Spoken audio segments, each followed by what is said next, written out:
was arrested. Patrick Montgomery was in court. Jonathan Manapa will stay in federal custody.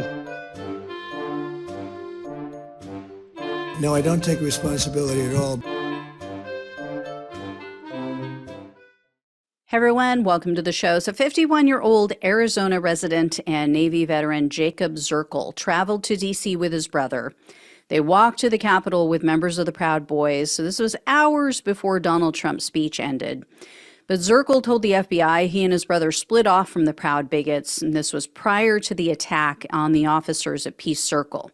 He and his brother did enter the restricted grounds, though, and Zerkle was heard joining in with chants of "Hang 'em high." A short time after that, he was assaulting officers. He assaulted several officers who arrived at the Capitol to provide backup. So he was out in the crowd, and there was this 23-person squad. They were snaking their way through the crowd, trying to get to the Capitol to help. Zerkle starts yelling at them. He's calling them traitors. And as they were passing by Zerkle, he reached out, he grabbed one officer and shoved him. Another officer turned around to try to assist that first officer that was under attack. Zerkle then tried to get him. He starts moving towards that second officer. At that point, a third officer stepped up. He shoved Zerkle back several feet, back into the crowd. And then another member of the mob, who wasn't involved initially at all, comes over and he cracks that officer in the head with a skateboard. So the officer turned around to try to subdue the man with the skateboard, and Zerkle took that opportunity to charge into that officer who just got struck with the skateboard, plus the second officer that he encountered.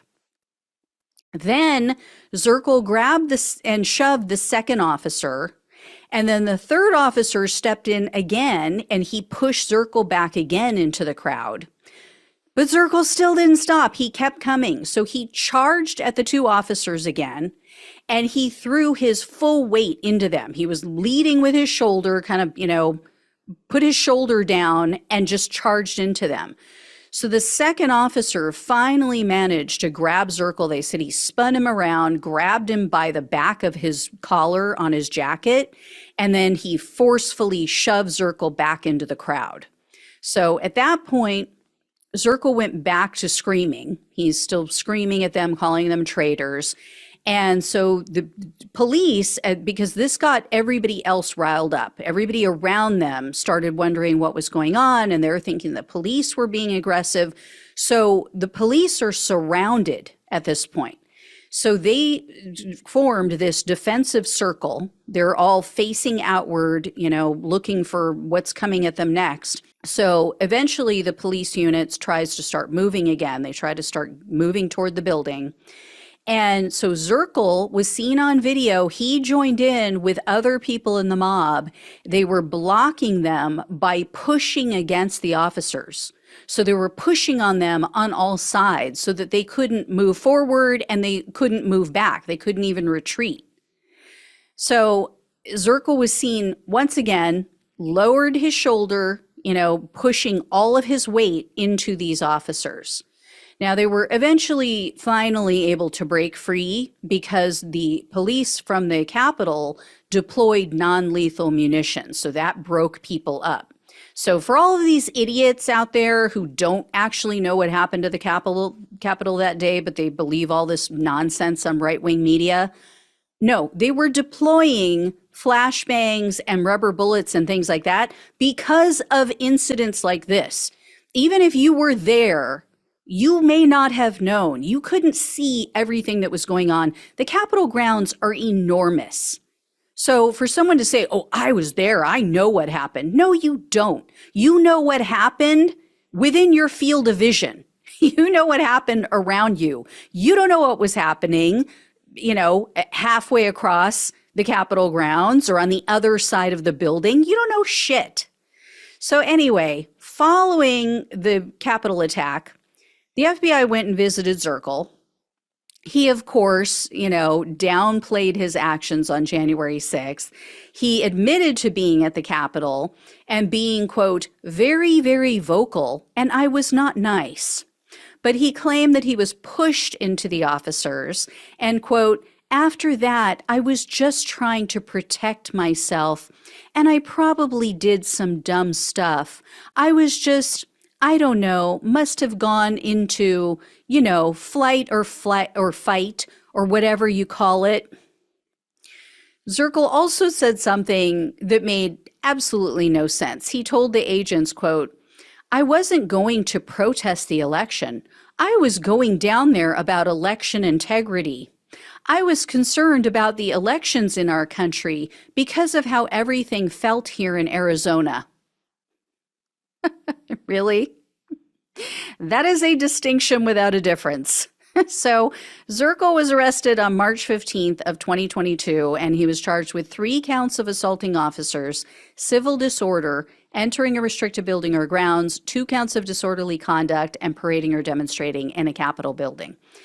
In October of 2023, Zerkle pleaded guilty to 1 of the counts of assaulting officers and the civil disorder charge, so both felonies. And based on just the assault conviction, Zerkle was facing up to 8 years in prison, 3 years of probation, and $250,000 in fines. The prosecutor, though, requested 34 months in prison, 1 year of probation, and $2,000 in restitution. So at his sentencing hearing, Zerkle told the judge that January 6th was the first protest he'd ever attended, and he said he made a, quote, horrible mistake. And when the judge asked him, why? Why did you do what you did that day? Zerkle said, quote, I guess you had to be there. No, that's what you say about a joke. And then he said, quote, that he got caught up in the moment. And then Zerkle joked, quote, I don't think I'm very good at protesting.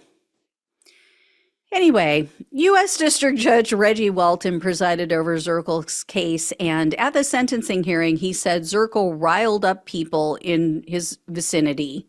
Very true. He talked about the fact that January 6th harmed the country and how numerous officers took their own lives because of what happened that day. And Judge Walton said if people reject election results, quote, because the vote didn't go the way they wanted it to go, we cannot exist as a peaceful society. And then Judge Walton warned that the country is in a scary moment and that the Capitol attack, quote, still haunts us because the individuals who instigated what occurred are still engaging in the same rhetoric that resulted in the frenzy that took place on that day.